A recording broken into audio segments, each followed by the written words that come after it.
Hi, folks. Tracy here. I recorded this interview a few days ago, and things are changing so fast.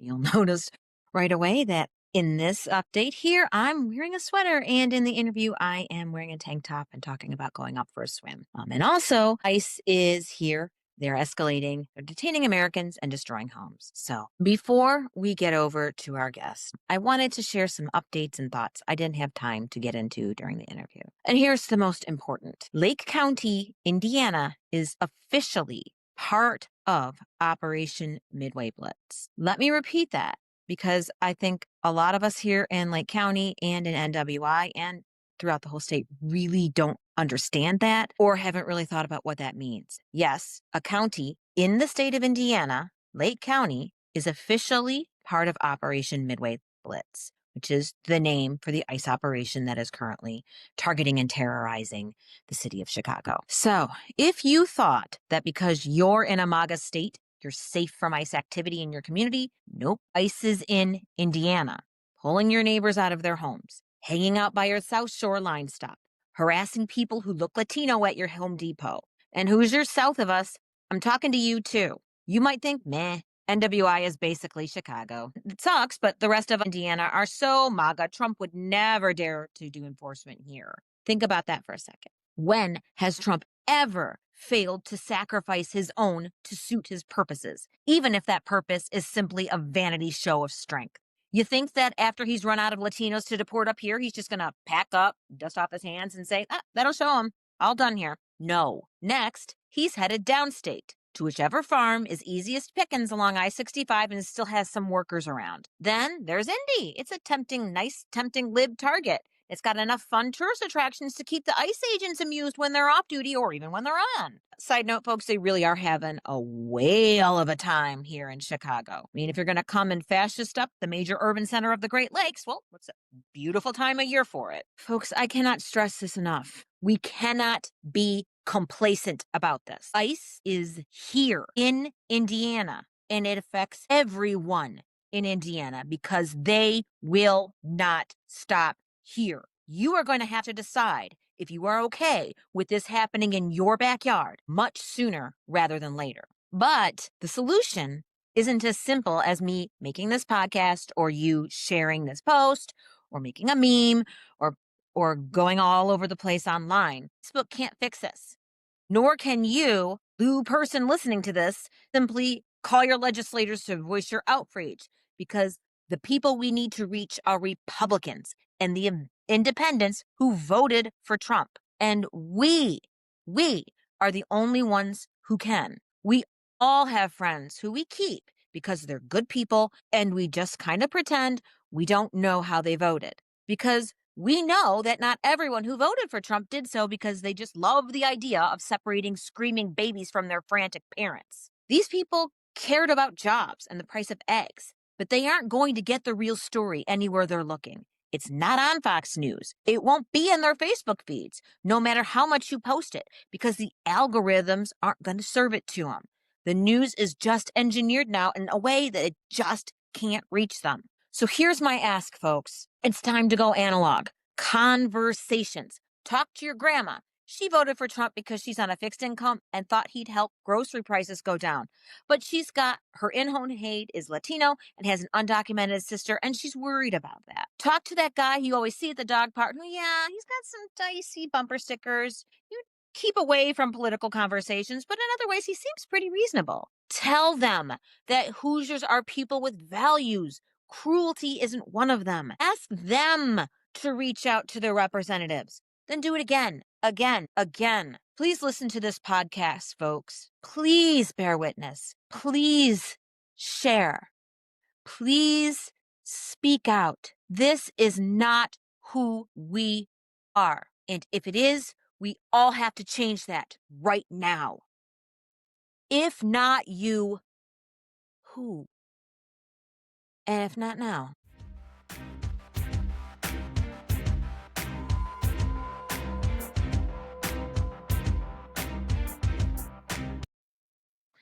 Hello, NWI. Welcome to Bluer by the Lake, the podcast that explores region life through a blue lens.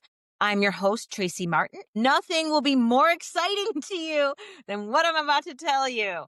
I changed my background. I mean, what could probably make your day better than to see this picture of the lovely Miller Beach dunes? Because, we were by the lake. I figured you were tired of seeing my potted plant and my closet door. So I from now on, I will be posting different pictures of the dunes with every show because, we need to have at least some good things in this world, and the dunes are one of them. Anyhow, joining us today again is immigration activist and attorney Laura DeBolt. Laura, thank you so much for joining us. glad to be here. Well, so Laura, it's always a delight to talk to you, but honestly, I hope the next time we spoke, we'd be like celebrating the American people rising up and saying no to the ICE Gestapo roaming our streets and snatching people like something out of a post-apocalyptic nightmare. And yet, here we are. How is everyone in the immigrant community holding up in Chicago? Not well. I mean, like the people are rising up. It's not terribly effective, I think, at the moment, but I have my fingers crossed with possibilities. So, can you give us a high level picture of how things have changed for the immigrant and undocumented community in Chicago since we last spoke in June? I think we went from 1936 to 1939. So we have in Chicago, and to some extent, some of the same things are happening in Northwest Indiana. But you have ICE with long guns dressed like they're cosplaying commandos marching through Michigan Avenue. They really like the Riverwalk. Michigan Avenue, the Riverwalk. I'll bet they like the Riverwalk. It's nice and It safe is. and pretty, and people like it, and they want to enjoy their vacation in beautiful Chicago and enjoy our lakefront. Lucky them. Oh yeah, lucky them. But then they marched down Michigan Avenue and they apparently pulled a bunch of people off a construction site. And then they got some random family out of a Millennium Park. They told a reporter that was unattributed, but that they were approaching people based on how they looked. And so they approached some family who turned out to look like an immigrant family because, whatever, they were Hispanic. And whoever it was could not answer their questions to their satisfaction. And they took them into detention. That's that terrible picture of that terribly traumatized girl holding her doll. I don't know if you've seen that one. I Um, have seen it. And that's the one that made me say that I don't know how God will ever forgive humanity for this shit. I oh, just it's don't. gonna it gets worse. Oh, God. And so we've just seen all over the place, for University Park, Chicago Heights, even in Homewood. They like to target Chelsea Street. I have a family that I've worked with where they were stopped in a traffic, just pulled over. They were driving legally, just pulled over, partner in the car, legal, pending asylum case, valid work permit, worked at the casino. And I don't know if you know, everybody in the casino has been fingerprinted and had to go through the gaming commission. So there's quite a bit Oh. of verification. Or pause for a quick second because for a lot of people listening to this, they Oh, aren't as embedded in the community as you. First off, are casinos a place that people should be concerned about? Does they tend to have high Hispanic populations in employ there? yes. Okay. I don't know about the Northwest Indiana casinos, but I know in the kitchen. I'm talking specifically about the one at home that's at basically Halsted and the Tri-State. That's the new one. Any place you've got hotels and restaurants, you're generally going to have a high Hispanic population because that's who cleans the rooms in the hotels, and that's who does the back office in the restaurant and in Yeah. the restaurants or back Let of the me house. interrupt you really quickly. Guys, I'm Yeah. going to be doing a lot of stop and reflect during Laura's talk more than I normally would because Laura is on the side of what's happening that's coming here. And so I want to point that out right now. Hammond, East Chicago, Whiting, Gary. That's exactly what you're talking about there. Casinos, restaurants, hotels. And Homewood, folks, Homewood, we all go to Homewood sometimes. That's a South Chicago suburb. So Yeah. keep that in mind. If you are going over there, you're visiting, you're crossing the border for whatever reason you're doing it. If you're going to that casino, if you're going there to get an ice cream or hang out downtown, be aware there's now documented ICE activity out there, not necessarily in those places that I've mentioned, but in that vicinity. So be wary. And this person was on a list. He had done nothing wrong. He was on a list, and then they had a phone number, and they left the wife and their child in the car, and the wife doesn't drive. Like she doesn't know how to drive. Well, she couldn't get And out of there with her kid. and she's on Halsted Street. So it was right in front of the car dealership. The one Spanish speaking employee actually ran out, figured out what had happened, and pulled the car into the parking lot of the dealership. And she was able to call her, she's able to call a friend who then came and got her. It was interesting because she's like, why didn't they take me? And I'm like, there's no rhyme or reason. One thing though is we are seeing ICE is they're certainly detaining women, they're certainly detaining mothers of children. They tend to leave the children behind, even if the children are not US citizens. But we do see them detaining a lot of men. And there's multiple reasons for that, where there are more detention beds for men than women because historically, people who came to the United States undocumented would usually be working age men. This rise of undocumented family immigration is relatively new. So there's more immigration detention beds for men. And by pulling the men out of the community, out of the family, it creates additional economic hardship that says, oh, this family, now they can't afford to be here, they're going to leave. The problem is that even if they want to leave, they're unable to leave. It requires money. And then particularly with Venezuelans as a general rule do not have passports, and they cannot get passports because there is no Venezuelan embassy or consulate in the United States.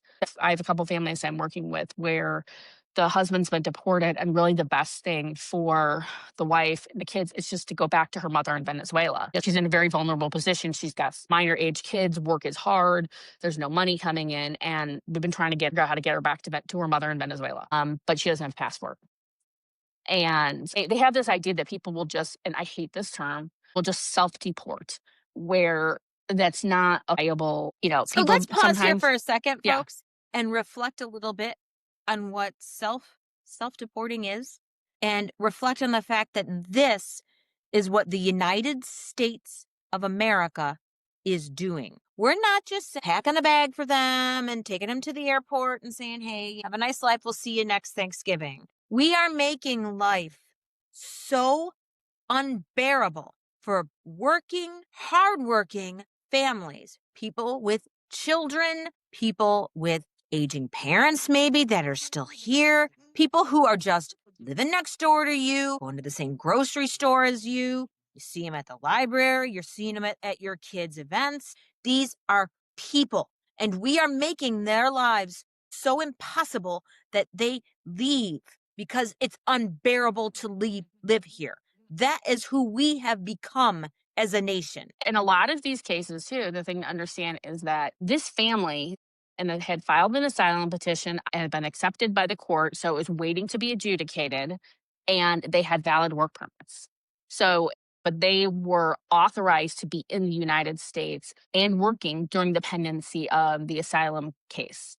So so what they really did is they hauled him in. They're going to pressure him until he withdraws his asylum case so they can deport him because detention is awful. And it's very difficult to fight an asylum case while detained because you have almost no access to a lawyer if you can even afford a lawyer, which most people can't. And so they're pressuring these people to withdraw their asylum petitions and accept removal.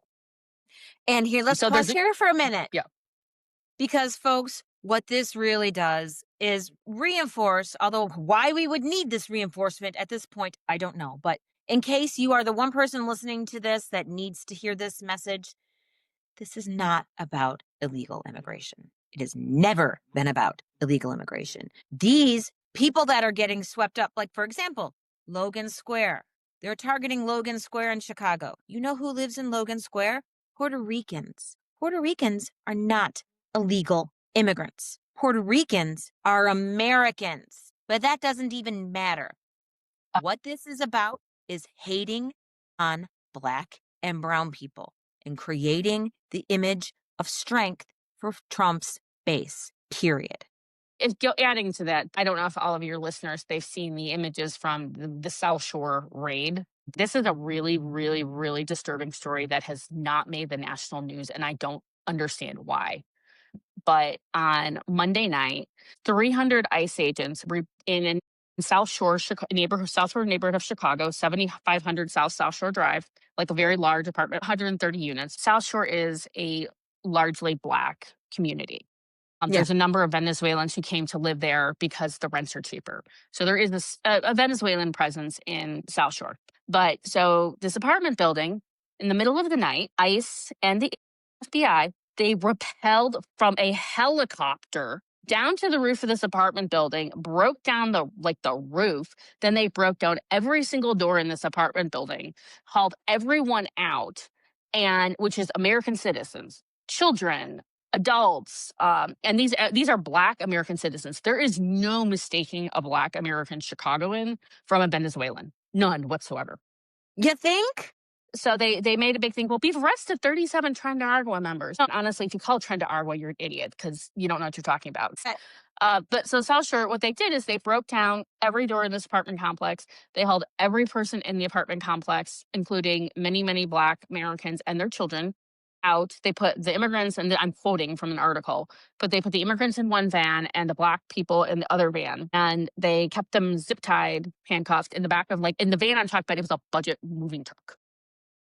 The They American citizens they kept in the back of a zip but they tied kept in them the zip back of tied the in the truck? back of a budget moving truck till they verified their identity and citizenship. They also failed to secure the building, and they had broken down every door. And so then somebody went through and robbed apartments. So people not only lost their personal possessions, but they are also now homeless because ICE damaged the infrastructure to the building, and they broke down every door, so none of these apartments can be secured. But remember that ICE needs a warrant to enter any space. They need, like, to enter an apartment that is locked. They do not have any authorization to break down your door unless they have a judicial warrant. They will never have authorization to break down your door if you're a US citizen. They do not have authorization to drag someone from their bed in the middle of the night without a judicial warrant. They didn't get judicial warrants because they didn't even know who they were going after. Trump administration has bragged about the 300 agents and the 37 Tren de Agua members and the Black Hawk helicopter.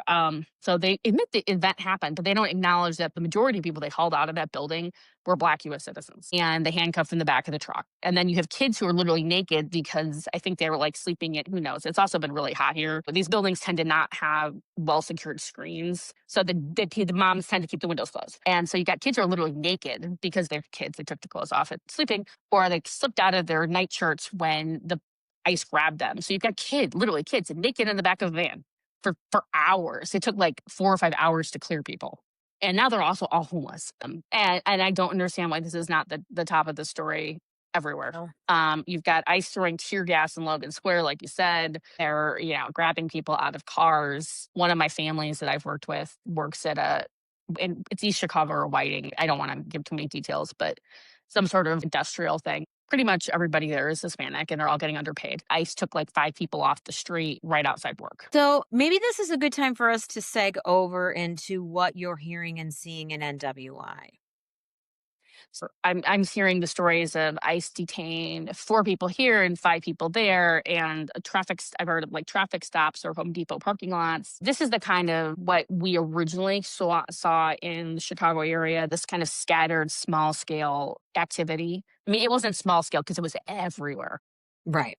And which is what, just for everybody's clarification here, these last few days in your social feeds, you've been seeing it too. We all know that some people still have, before they stopped the download of that app, the app that will, let you report ICE sightings and track them. And we've been seeing them boom, boom, boom, boom, boom, boom, boom, boom, boom, boom, boom, Mhm. boom, all over the place. Yeah. East Chicago. Right now, we're primarily hearing reports of East Chicago, Whiting, some in Valparaiso, particularly with the Home Depot down there. There's a truck waste station on the expressway where they were setting up shop.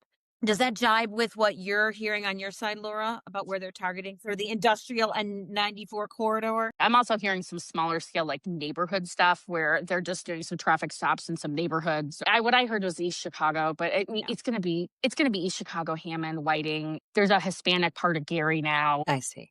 Now, here Um, in NWI, like what we're trying to determine, and I'm pretty sure I already know the answer to this, but are we just in the beginnings of what Chicagoland experienced? And should we brace ourselves for the kinds of tactics that you're seeing in Chicago? I don't. Um, I don't think you're going to have, because the Chicago too, there's also a political component of it. Trump hates Chicago because of Obama and because he tried to hold a campaign rally here and the protests were so bad he pulled out Yeah. Okay. way Stop back. there for a Yeah. second, guys. Yep.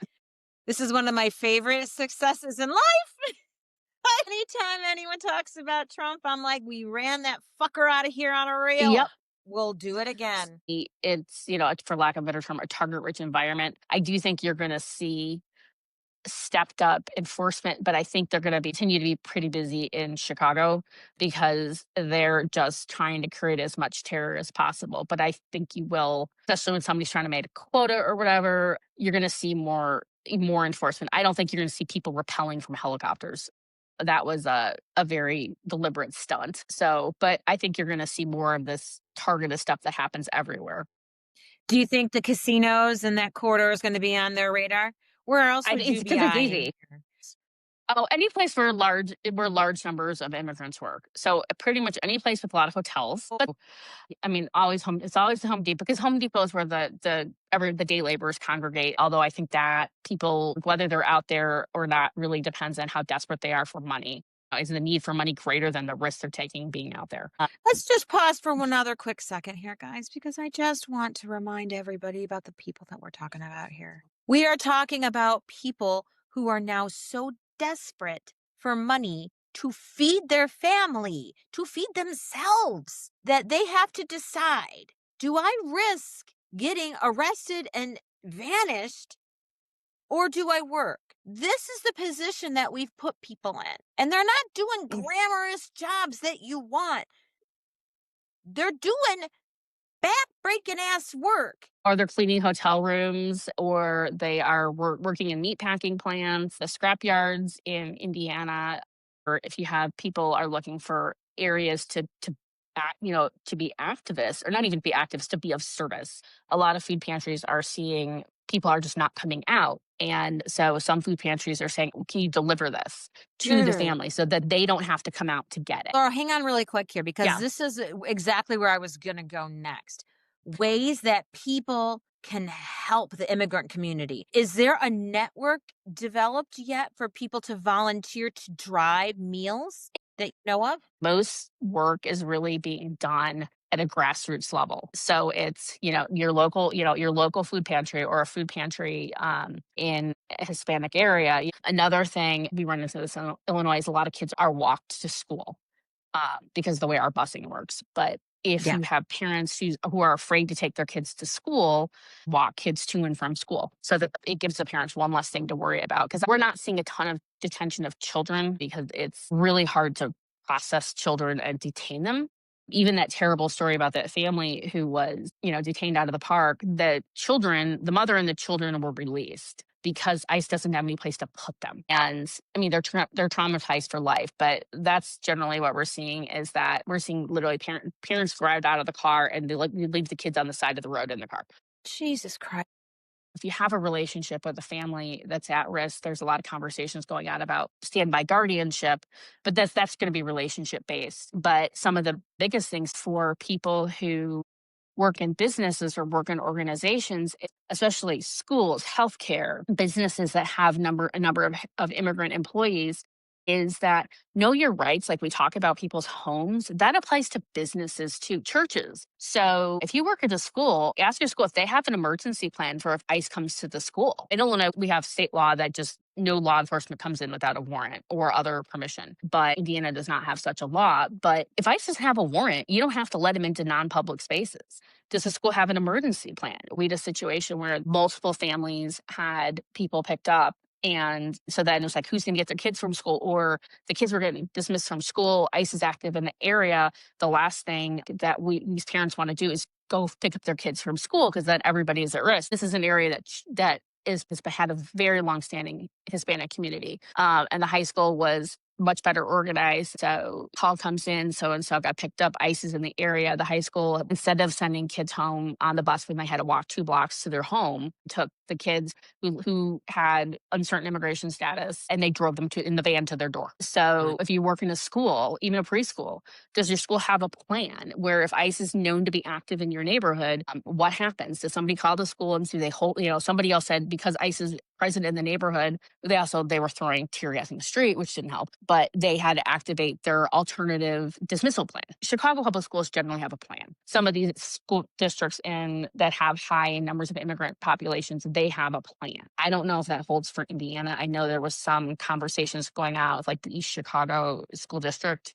Yeah. And other places, if you're a nurse, if you're like not just if you're any kind of medical professional in a clinic or a hospital, again, protecting your patients where they had, and we still don't understand exactly how this happened, but we had a Waltherman in Chicago get arrested in a hospital by ICE because he was demanding, where's the warrant for this person? Now, I don't know how ICE got in the hospital. And it wasn't one of the big like name hospitals. I know those actually have plans. You work in a hospital, what's the plan? If like ICE shows up at your hospital, there's no universe where in the hospital you don't let people just go wander down to patient rooms. And so what if ICE shows up, make sure you stop them. If ICE shows up asking for patient information just because they're ICE doesn't mean they get to trample over like HIPAA laws and privacy laws and patient protection laws.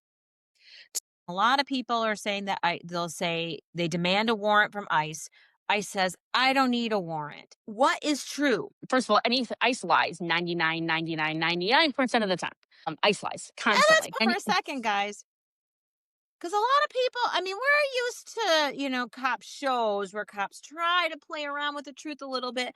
But for the most part, we're accustomed to our law enforcement feeling at least a little bit responsible to provide us with truthful answers to things. But now well, we've first, got a branch of law enforcement that runs around with masks on and lies to you all the time just because they want to. Okay. yeah, ICE has always been like the worst. Actually, Customs and Border Patrol is probably worse, but Customs and Border Patrol and ICE, if you want to be in federal law enforcement and you can't get any of the other agencies to accept you, they'll take you. Nice. Customs and Border Patrol, the only one that does federal law enforcement agency that does not require a college degree.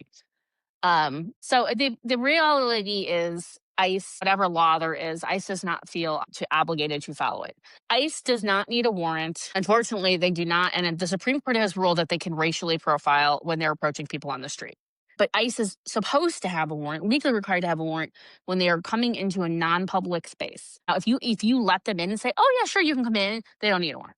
But if you say, "No, you can't come into my space, you can't come into my home," then ICE is supposed to have a warrant. As we know that they kind of run over that more than once. They unfortunately do not need a warrant on a traffic stop. They're supposed to have actual cause, but right now being brown is sufficient. If you are stopped by ICE, you have the right to record that. They're going to tell you that you don't. That's not true. If you have an encounter with ICE, you have the right to record an encounter. If they tell you to back up because they're going to kill somebody one of these days. I think that's why they brought in so many state police at Broadview because I think Pritzker is genuinely afraid that ICE is going to kill somebody. Yeah. And I don't think we're far I'm off from afraid that. ICE is gonna kill somebody. Yeah, I think it's inevitable. They I think just yeah. shot a protester. Yeah. Oh, yeah. They're going to kill somebody, and that's why I think the state of Illinois is trying to de-escalate the protest at Broadview because it's also providing fuel to like send the National Guard, and the National Guard will end up all of these people running around with guns that are not trained in crowd control and just are so amped up and hyped up, and they're going to kill somebody. Yes, and the rhetoric of restraint is not something that they've been schooled in. They have been encouraged to look at these people, dehumanize them. I mean, you're seeing quotes coming out of there that say things, "Oh yeah, fuck the libs. This is great fun." They're delighted to be doing what they're doing. It's not just immigrants; any person who isn't with them is an enemy. I mean, God, the way that they talked to the Broadview police chief, who happens to be black, they were, yeah, he's like, I've never been spoken to that way by a fellow law enforcement officer. And Because they the don't mayor, see him as one. this is the bright spot because we have to be amused by these bright spot things. So apparently, Chrissy Nome just went up to the Broadview municipal office and said, "Can I use the bathroom?" They said, "No, you can't come in." To Christy Nome? To Chrissy Nome, and then she made a gripping scene of it, but it was pretty funny. But Poor you her. gotta I know you gotta find yeah you've gotta find the What gems and did just she where do? I should look this up. oh yeah it's fun it's Is she but pissed? yeah oh yeah she made a great big scene of it. Broadview, by the way, is a very tiny suburb of 8,000 people that happens to host the ICE the ICE processing facility that's been the subject of, but I don't think people realize how small it is.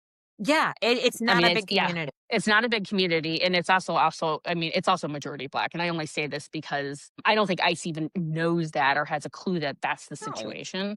But it also discounts the people in the community saying, "We don't want this in our community. No, Please, don't yeah, even get me started. Speedway yeah." Slammer. We're really Oh, it's yeah. thrilled Anyway, about that. I'm yeah. glad they're Well, yeah, building a yeah. concentration camp in Indiana. That's real fun.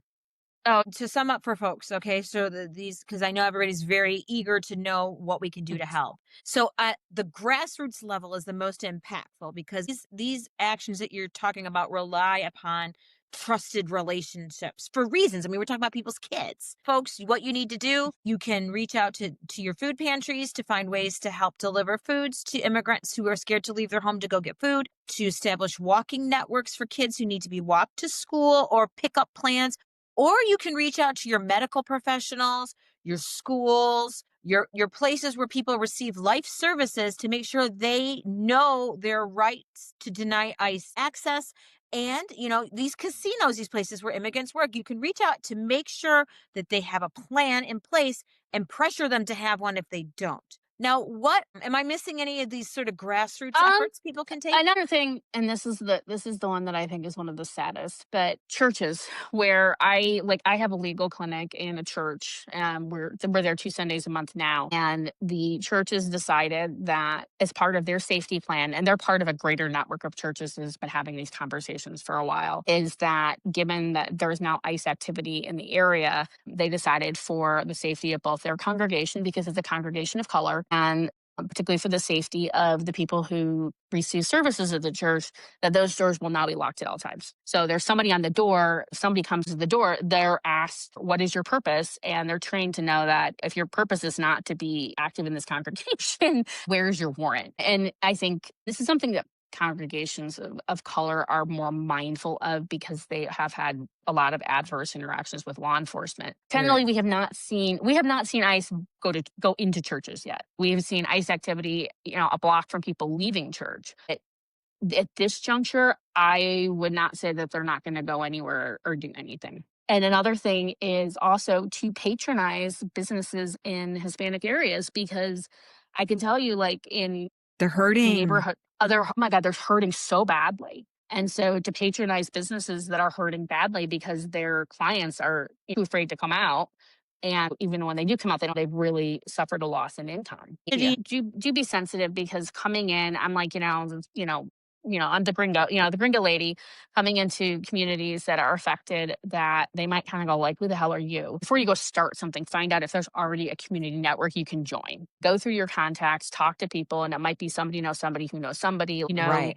Because somebody a know. lot of people are having to keep this work on the down low. I have one other thing. So in Illinois, we have ICER. So anytime you have an ICE sighting, you call ICER. They have rapid response teams, and they're also keeping track of all this stuff. That was something I was gonna ask you. I've been reaching out to the press. Yep. I've been reaching out to everybody. I'm like, "Who's tracking ICE activity in Indiana?" Nobody seems to be doing it. Yeah, I don't think anybody's doing it. I know ICER came out in the past, and they've come out and done KYR, Know Your Rights presentations.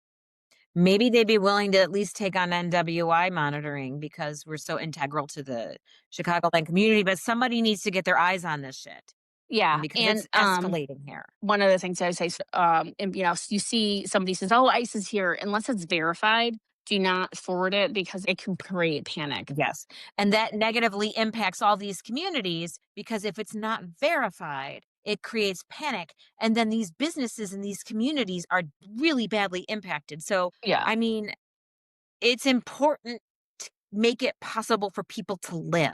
Keep your personal safety in mind, because ICE does not keep your personal safety in mind. If you do see an ICE encounter and you're in a place where you want to pull over or stop or whatever and film it, you have a legal right to film it. Yeah. And the tips on that are: focus on the officers, narrate without any kind of, just simply factual. Make sure you screen it out and you get the full picture so people can see where it is, like the location. And if ICE tells you to back up, because if not, they'll knock you down. But if you're comfortable Well, is doing there that, do that. a legal distance you're required to stay No, away from it's them? Okay. not. So there's no There's no legal parameters, just there's no like parameters. you need to back up off of me. Yeah, there's no parameters. If you are gonna start doing that kind of thing, have your phone on a passcode lock. We have not seen ICE take people's phones yet, but I wouldn't put them past it. Are But they have your legally f able to do that? Can they take your No. phone? No. No, but that doesn't stop them for anything. But don't have it on a passcode rather than a fingerprint lock, because, and this is also a note for anybody who's engaged in protests. The police can, if your phone is on a face print or a fingerprint lock, they can force you to do that because it's like right there and it's a fingerprint lock. If it's a passcode, they have to get a warrant. It's a weird thing, but Good tip. Yeah, so, like, mine's yeah. But then the other thing too, so what we are seeing is if an ICE sighting is verified, we're seeing that get forwarded in a lot of local networks, Yeah. and they're kinda nebulous. It's honestly a lot of it's most of it's Facebook. So there's also a lot of misinformation. What I'm hoping is that somebody gets their stuff together for centralized reporting of ICE activity. I Another thing too, if people want to protest, most of the people who come out of the Chicago area are flown out of Gary to further detention in other parts of the country. Yeah, And we've had some protests at the airport. yeah, I know there was a group of back in the first Trump administration, there was a group of nuns who kind of like spearheaded more of the as a form of witness. God And bless those nuns, I man. know I was educated by nuns, Dude, and I by a would lot of not mess with an activist nun for anything. We had this is totally random, but when we did the women's march, we had Mhm, this amazing nun, and it was my job to MC and like get people wrap it up, mhm, folks. And yeah, this nun, she was amazing. She was worked with sex trafficking victims. mhm. It was hardcore. She's like, I got a phone here for this one, then I got a phone here for this one, so they can't track this one. And she knew her stuff, and nothing would stop that woman from talking. She was going to tell you about these women being trafficked, and she wasn't going to play. Those Oh, nuns, you don't mess with them. no, they're on a mission. They're on a mission. So let's go back to this, Laura. So say you're on Facebook and you're like, ICE is right down here. I see the trucks coming down the street. I'm gonna go record this and get in your car. Is this something that we as citizens are still allowed to do? Yes. As long as you do not block them or block their vehicle, you are entitled to film no matter what. If they tell you to move back because they will hurt you. But you are entitled to film. They're going to tell you that they're not, but that is not true. I have not been seeing them arresting people who are filming who are not obstructing at this point because generally they're kind of busy. Even the local police generally don't want to arrest you. Just it's a lot of paperwork for them. But Yeah. yeah, you can go down and do it and keep the record. I mean, and get the record because even if there's no place to send it right now, someday, God help us all, this will end. It will be part of the record. And also focus on the officers. But if you can at least get the face of the person being detained, because that may be beneficial when someone's trying to find their family member, but blur out the face of the person who's being detained before it gets shared widely with to an audience that don't know the limitations of the audience. And if they were in a car, get a picture of the car and the license plate number because that's helping us know who's been disappeared, helping family members find their family member, know what happened. Um, if ICE is being abusive. And the other thing too is that we've also seen this is a rare thing, but in Wheaton, it happened that there's a group out there that is really like it's just a mom's group who is like really active in sponsoring families and one of them had her teenage kids so like 17 like 18 and 17 or whatever and they've been through rapid response training and ICE was doing a traffic stop in like this neighborhood in Wheaton so they saw this ICE doing this traffic stop of just one random person, and they were there, and they were kind of like, do you have a warrant? Do you have a warrant? Do you have a warrant? Are you arresting this person without a warrant? And and they just kept it up, and the ICE guy was so pissed. He went over and shoved the 15-year-old. And so then the other guy's going, you just shoved a minor and blah, blah, blah, blah, blah. And the ICE guys got in the car and drove away and didn't like and left the guy alone. I just would be cautious with that right now because the temperature is up so much that I think ice is going to hurt somebody, but it was successful in that case. Well, let's back up for another quick second, Laura. Does ICE need a warrant to arrest you? I mean, I know we've talked about warrants for entering your home, but like, No, if you are on the street and you look Hispanic and they're like, I think you're an illegal immigrant, can they do that? Do they have to have yes, a warrant to issue an arrest? no, they don't. There used to be a thing you couldn't racial profile, but the Supreme Court said it was okay. And so they can arrest you. Normally, if you can produce on the spot that you have paperwork saying you're a U.S. citizen, they cannot arrest you. But if you can't Okay. do that, That's they can important, arrest you. folks. So let's pause there for a quick second because that was one of the things that I wanted to Yeah. highlight. Because for a lot of us, it's really frightening to say go out on the street and record, even though we want to bear witness to what's happening. I'm afraid that if I'm doing that, they're going to be like, oh, hey, you look, you got dark skin, works for me. if I have my passport and I'm like, well, fuck you, I'm an American citizen, can they put me in the back of that paddy wagon and drive me off anyway? They're not supposed to. Usually the passports, they'll let it go if you're a white person with a passport. If you look like an immigrant, we've seen these people get swept off, swept up in raids when they're going through and they're doing a bunch of people, and they're usually released within a couple hours, which is still not right.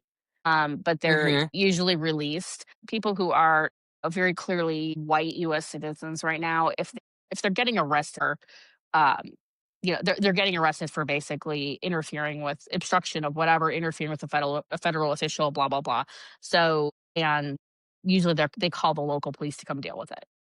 Okay.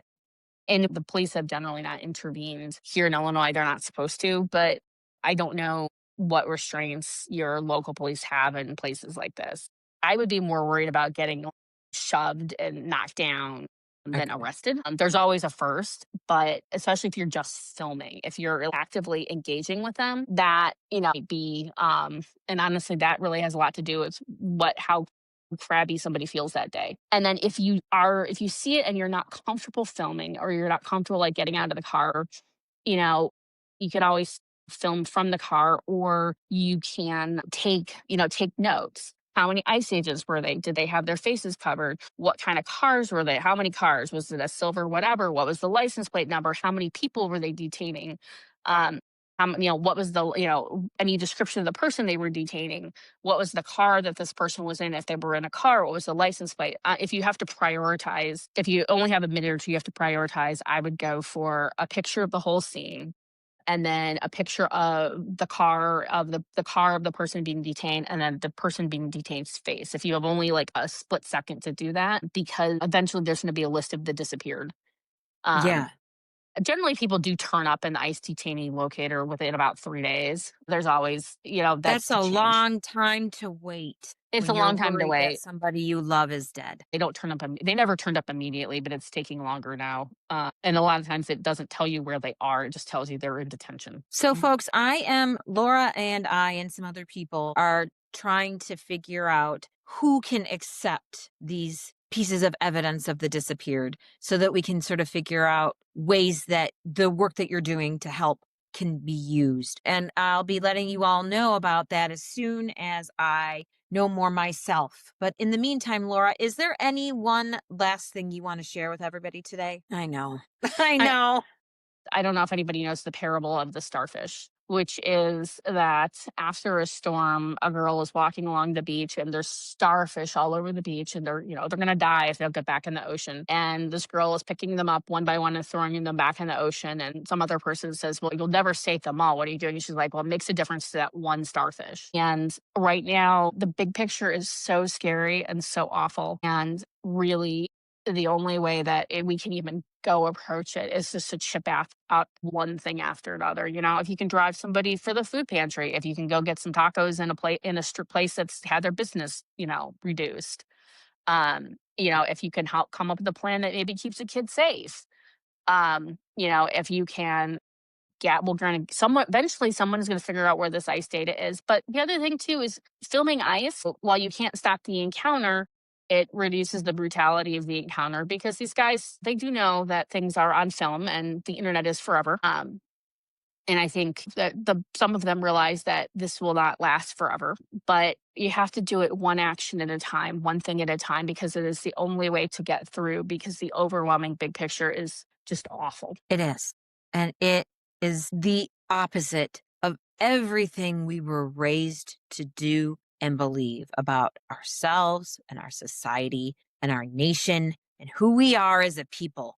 Oh, so take care of yourself. Sometimes I have to completely just disengage from media for a day or two because I'm so overwhelmed, because you have to take care of yourself to stay in the fight. You do. And it's maddening. And I'm going to give you all one awesome thing you can do to take care of yourself in a minute. But before I get there, there's another thing that you can do. And this one's super important. And this came up during my redistricting talk with Representative Andrade. It came up at his town hall again yesterday about this topic, and it applies here too. And it's the most powerful weapon we have, our voice. And I'm not talking about just sharing it on Facebook. And I'm not talking about writing an angry note to your Republican legislators who sometimes care what you think and sometimes they don't. I'm talking, and this applies particularly to you NWI folks. I'm talking about you talking to your MAGA friends, family, and neighbors. Because friends, you have them. You know you do. You know that you have these family members that are not bad people. And if they knew about what was happening, they would be appalled. So I'm begging you, if you're listening to this, if you're seeing this in your social media feeds, please call, have that conversation. Don't make it hostile. Just be like, did you hear about this? Let them know this is happening. This is not who we are.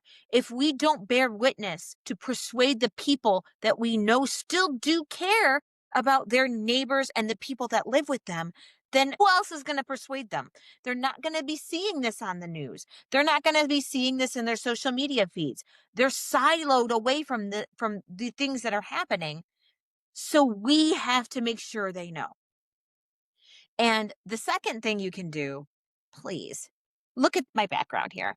The minute I get off this conversation with Laura, I'm going to the beach because it makes me feel whole again. So until then, Laura, thank you for joining us. Thank you for always standing in the breach when others are not and rolling with these horrible times. Please go enjoy these last beautiful days at the lake, and hopefully I'll see you there.